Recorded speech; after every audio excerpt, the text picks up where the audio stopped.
Hello po sa inyong lahat mga ka-crypto. Ako po si Pinoy Crypto Trader at sa video na ito ay atin pong pag-uusapan ang tungkol dito kay Solana. Kung saan ay meron pong isang analyst ang kanyang nakikita na itong si Solana ay makakaranas daw po ng rally na posibleng umabot ng 2,500% na paglago. At kung pag nangyari po yan ay aangat ang presyo ni Solana sa halagang $4,500. Kasabay po kasi nito ay itong si Solana ay bumubuo sa kanyang chart ng isang bullish pattern malapit po sa presyong $170. At ayan po ang siyang ating pag-uusapan sa video na ito. Pero bago po tayo magpatuloy ay nais ko lamang po munang bigyang linaw ang aking disclaimer kung saan ang nilalaman po ng video na ito ay hindi po ito isang financial advice. For education and information purposes lamang po ang layunin nito. Ayan, ano nga ba ang cup and handle pattern? Ayan, ito po yung sabi rito ay Solana set for 2,500% rally to $4,500. Ayan, sa ngayon ay si Solana ay nasa presyong mga $170 at may mga analyst na nagpropose na pwede itong umabot daw sa presyong $4,500. Ngayon ay ano nga ba ang cup and handle pattern? Ayan po yung chart dito na ibinahagi ibinahagi po ng analyst dito kay Solana. Ayan.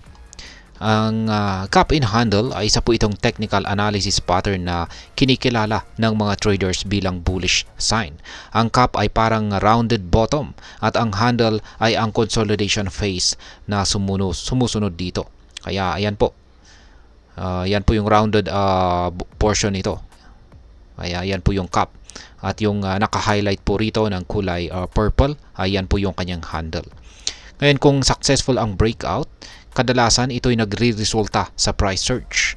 Sa kaso ni Solana ay sinasabi po ng analyst na ito ay nagpapakita ng ganitong pattern mula pa noong huling taong 2021. Ngayon ay bakit sinasabing magiging 2,500% ang surge ni Solana? Ang current prediction ay nagsasabi na kung ma-break ni Solana ang resistance level ng handle ay mag-i-initiate daw po ito ng malaking rally. Ito ay dahil na-reach na nito ang mga high points dati at nagkaroon ng steady growth matapos ang low points. Ngayon ay ano ang mga dissenting opinions? Ayan, pero yan lahat ng sumasang-ayon sa optimistic na hindi po lahat ay sumasang-ayon sa optimistic na prediction na ito. Ayan, meron tayong mga comments dito. Ayon po sa CoinGecko ay mas realistic daw ang target na $450 kaysa sa $4,500. May mga nagsabi rin na kung umabot sa presyong $4,500 si Solana, ang valuation nito ay magiging higit sa $2.11 trillion na mas mataas pa kay Bitcoin. Kaya ipinapakita po nito na medyo unrealistic ang 25 times na surge na ito. Ngayon ay ano ang maaari nating gawin dito? Bilang mga investors ay mahalaga na mag-research at mag-analyze muna bago pumasok sa isang venture.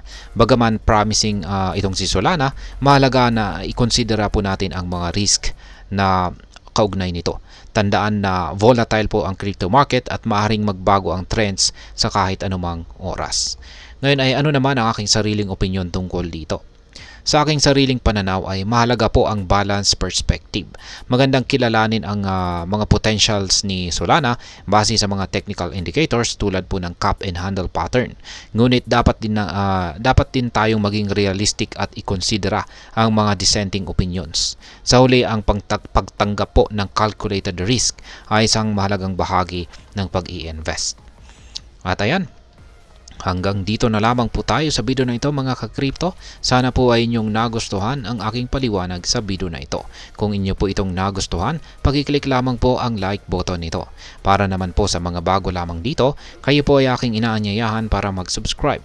Pag-click na rin po ang bell icon nito dahil ito po ang siya magsisilbing notification nito sa mga bago kong videos na akin pong ina-upload sa aking YouTube channel na ito.